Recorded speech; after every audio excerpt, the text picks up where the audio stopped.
Meron po kasing isang taong nagsabi, nag-intriga, nagpalabas ng kung anong klaseng intriga, na ako raw po, o maring hindi ako, isa raw mambabatas ang lumapit sa Diskaya, humihingi raw po ng 1 billion pesos.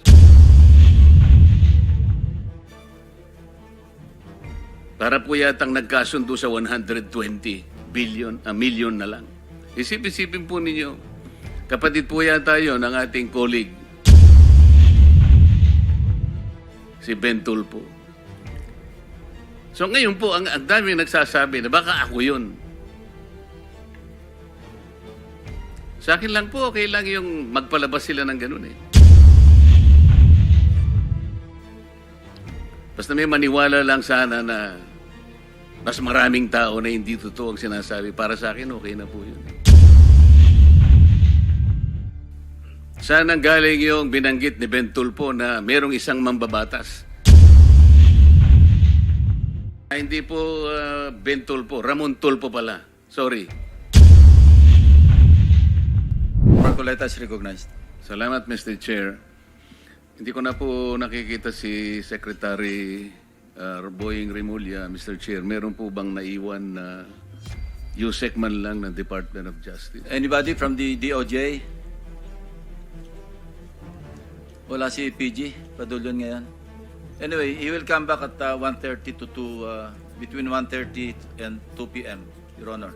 Kasi kaya importante po ang aking itatanong sana sapagkat kaninang tinatanong ko siya, pinipilit niya yung opinion niya na kinakailangan talaga magsoli yung mga Diskaya para tanggapin niya yung aplikasyon. Wala naman po talaga sa batas yun. Ipipilit ba ang opinion ng isang undersecretary o isang secretary ng Department of Justice samantalang maliwanag po ang requisites ng batas? Itingnan mo po natin ngayon, Mr. Chair, ang dilemma nitong dalawang mag-asawang ito. Narinig po natin ang supplemental affidavits nila. Sa aking palagay, very extensive revelation ng mga pangyayari na ating binubuksan ngayon.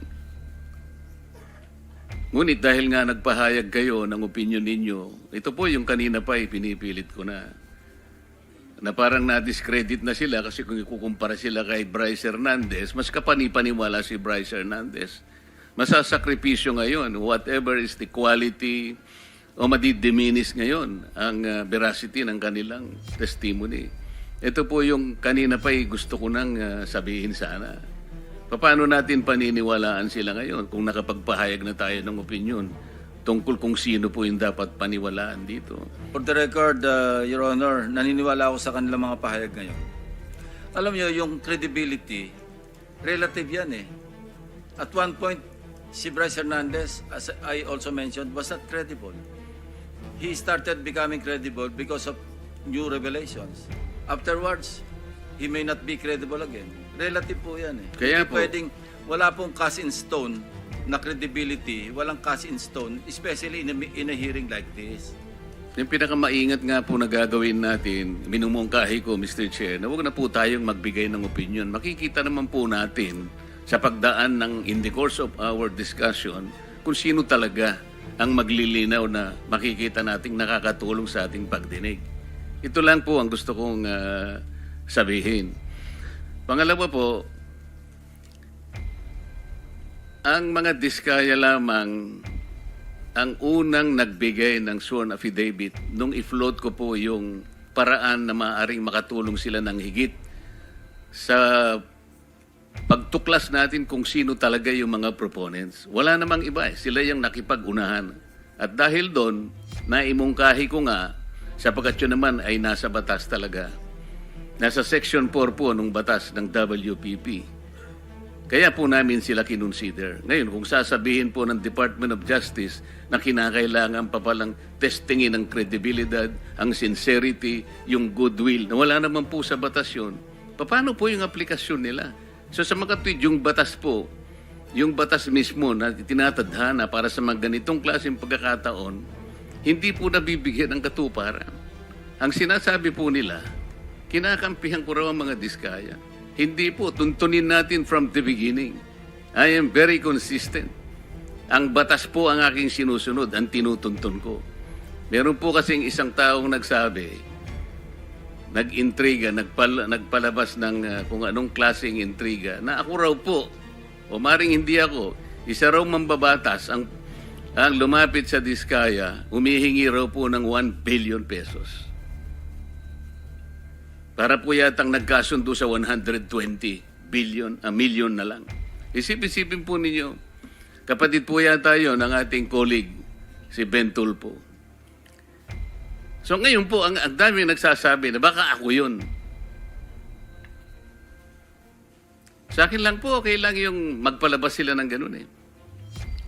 Basta may maniwala lang sana na mas maraming tao na hindi totoo ang sinasabi. Para sa akin, okay na po yun eh. Mr. Diskaya, meron bang pagkakataon ako nagpahaging sa iyo ng kahit ano pa? Your Honor, wala po. Wala po talaga. Saan ang galing yung binanggit ni Ben Tulfo na merong isang mambabatas? Your Honor, wala po akong idea, Your Honor. Hindi po Ben Tulfo, Ramon Tulfo pala. Sorry. Your Honor, wala po akong idea, Your Honor, kung saan po nanggaling.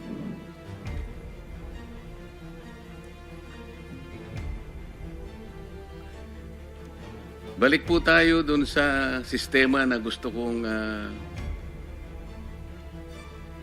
maging daan para maayos natin sa pamagitan po ng pagdinig na ito. Secretary Bunuan o kaya si Yusek Kati, kung sino man po ang pwedeng sumagot sa inyo. Natukoy na po natin kanina yung taba ng budget na halos 1 trillion pesos ay talagang naidagdag sa budget na hindi naman kailangan. At ngayon po, ito yung ating pinagtatalunan. Sino po bang may kagagawan kung bakit lumubo ng ganito ng budget na hindi naman natin kailangan? Halimbawa po, yung mga party list, Yusek Kati or Sec Bunuan, meron kayong Code 160. Magkano po ba yung binibigay nyo sa mga congressmen na party list? Magkano po ba yung nakatoka para sa kanila? Your Honor, I think we are locating 160 billion per party list. 160 million, Your Honor. Sa party list po yun? Sa party list, Your Honor. Yung regular po na congressman? The regular congressman, the allocation is based on a formula that we have already agreed. Average po. Well, Kasi 300 something congressmen. Tama bang i-assume na mag-average sila ng 1 billion bawat isa? 1 billion, Your Honor. Sorry. Opo. On the average, Your Honor, maybe. So yan nga po. So tingnan niyo po niyo yung lopsided. Tingnan po niyo yung pagkakaya. Pag party list ka, masaya ka na po sa 150. Nagsimula pa po yun, 130. Totoo po yan. Kasi po matagal akong nag-party list eh. Kaya po pag sinabi ng speaker sa amin, ang para sa inyo, ganito, magsimula na kayong maglista. Nationwide po ang constituency ng party list. Kaya po, magsimula. Saan mo dadalhin yung 150 million buong Pilipinas? Kaya po merong isang barangay, sasabihin ko sa kanila, pwede bang 500,000 na lang muna kayo? Kasi paghahatian po ninyo ito. Sasabihin sa amin ng ibang mga barangay kapitan, sa kubeta lang po, hindi na po kakasa ito. Kawawang-kawawa po ang party list. Regular, 1 billion. Samantalang ang distrito po niya, lalong-lalo na po kung Batanes. Ilang tao lang ba ang Batanes? Yung Butante yata ron, 9,000 lang ang Butanes. Pero meron siyang 1 billion. Ang party list, nationwide ang constituency, masaya ka na sa 150. Ito yung sistema pong mali. Hindi ko malaman paano po rin yung ina-allocate. Yung allocation po ang problema rito. Yung pong code na 143, Yusek, para saan po yun? Magkano po ang nakatoka ron?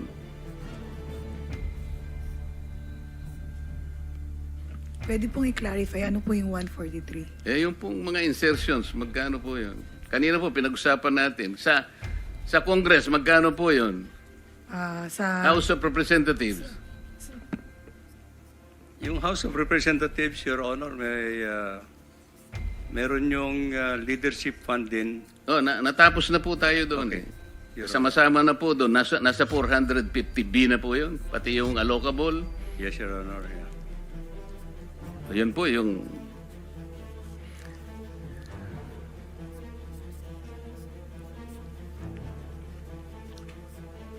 Mr. Bryce Hernandez, para naman hindi naman ako masiro, gusto rin kitang tanungin.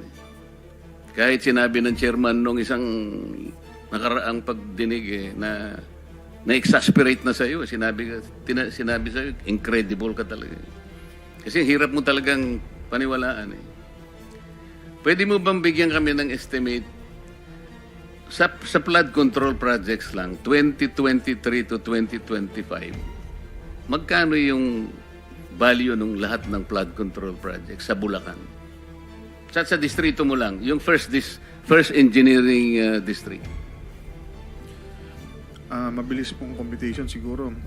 More or less po, kung 10 billion po yun, ang total na halaga lang po talaga nun is mga 3 billion lang po, Your Honor. Kasi yun lang po talaga yung ginagamit nating pang budget para sa construction po mismo. Sino po ang... Nagbanggit ka kasi ng dalawang kasama namin dito. Ibig mo sabihin, walang mga congressmen na involved? Meron po, Your Honor. Nabanggit ko na din po kanina, Your Honor. Wala kasi ako kanina. Pwede mo bang ulitin? Ang sinasabi kong involvement, yung katulad na binanggit mo sa dalawang kasama namin dito, humihingi rin ng porsyento. Opo, Your Honor. 25% po. Sino-sino sila? Si Kong Zaldi ko po. Hindi, sa Bulacan ang sinasabi ko eh. Nabanggit mo na si Saldi kanina. Isa mismong first engineering district ng Bulacan. Your Honor, ang kausap po, ang congress po namin doon nung 2020 to 2025, si ano po, Kong Boy Cruz. Kaya nga, sila rin ba ay ganun din ang patakaran, kumukuha rin, kagaya na sinasabi mo sa dalawang kasama namin dito? May pag-uusap po sila ni Boss Henry. Alam mo rin yung pag-uusap eh. Kasangkot ka rin eh. Magkano nga? 30. Hindi po, Your Honor. Ang Magkano? alam ko po, 15 to 20% lang po. Sino-sino sila? Yung congressman po na nung panahon pa yun, no 2022, si Kong Diche Pancho po, tsaka si Kong Boy Cruz po. 23, 24, 25. Sino-sino sila? Yun po sila po, Your Honor. Sila po ang congressman dun sa panahon na yun, Your Honor. Sino-sino ba yung congressman ng First Engineering District? Hindi mo kilala? Yun nga po binanggit ko po, si Kong Tina Pancho po, si Kong Boy Cruz po, saka si Kong Danny Domingo po. Sila po. Silang tatlo lang Sila lang po ang congressman po namin. ng First Engineering District. Yes po, Your Honor. So sila, 15 to 20, ano yun? Opo, parang ganun po, nasa 15% po to 20%. Pero yung doon po pumapasok din yung nabanggit po ni Congressman Toby Chanco na meron pong yung mga bumababa po sa lugar nila na wala silang idea, basta bumababa na lang po, doon po yung meron pong parking. So si Congressman Saldico, ilan naman ang sa kanya? Nasa 25% po, Your Honor. 25% ng how much? Kung magbaba po siya Kanina ng... sabi mo, 3 billion, di ba? Opo, kung magbaba po siya ng 1 billion, that's 250 million po, Your Honor. Sinabi mo na kanina, yung total sa First Engineering District, 2 billion pesos. 3 billion pesos, kamo. Example lang po yun, Your Honor, na yun lang po yung magagastos sa actual construction po, Your Honor. For example, na 10 billion po. Pero ang magagastos, Ang magagastos lang po talaga sa actual na pagpapagawa ng proyekto is kung 10 billion po yung budget, nasa 3 billion lang po. I think matitira 7 billion. Yun po yung, doon po pumapasok yung mga iba-ibang gastos, Your Honor. Kasama na po yung proponent. O, ilan nga yung gastos para sa proponent? Yun ang malaki. Opo, Your Honor.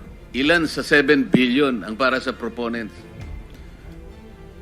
Yun po, 25 to 30% po. Magkano nga yun? 2.5 to 3 billion po, Your Honor. 2.5 to 3 billion? Yes po, Your Honor. Opo.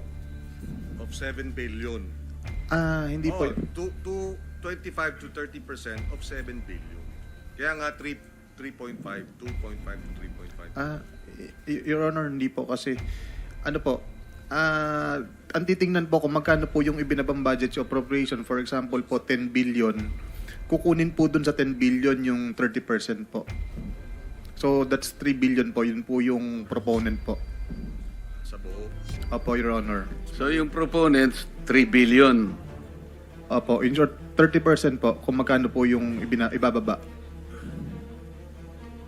Hindi tayo nagkakaintindihan. Gusto ko kasing makwenta ilan lahat ang napunta sa mga proponents na sinasabi mo. Sabi mo, merong congressman, tapos sinama mo si Saldico, tapos meron ka sinabi ritong dalawa sa amin. Ilan ba yon sa kwenta mo? Your Honor, ang congressman po na regular namin, iba po sa party list. Magkakaiba po sila, hindi po sila pare-parehas Kaya ng nga, gastos. ilagay mo na lang kamo. Sinabi mo nga, 15 to 20% eh. O ilan sila? 3, 4, 5? Ilan ba? Tatlo, bali, regular na congressman po namin 3. Tapos may mga iba, marami pong nagpapababa ng pondo sa amin, Your Honor. Iba-iba po.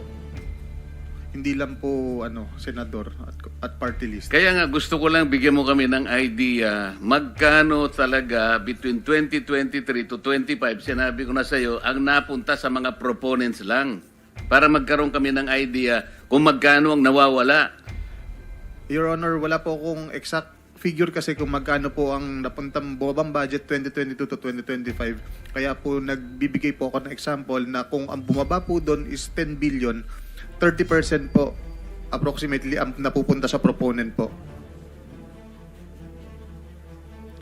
Naiintindihan ko yun eh. Kaya nga, kwentahin natin magkano nga lahat ang napunta sa proponents using your own example. 3 billion po, Your Honor. Lahat na? Yes po. Lahat na? Approximately, Your Honor, ganun po. Paano natin ngayon kukwentahin yon? Kasi, alam mo, narinig ko si Chairman sa isang privilege speech niya, 2023 to 2025, yung pinanalo nyo sa nilustay yung pera sa casino, 2.1 billion yata. Okay? Si Boss Henry po.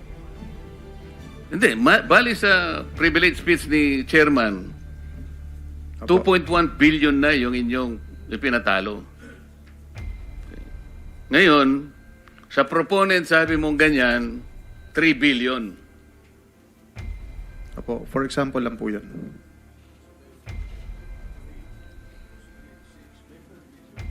Saan yung 4 billion?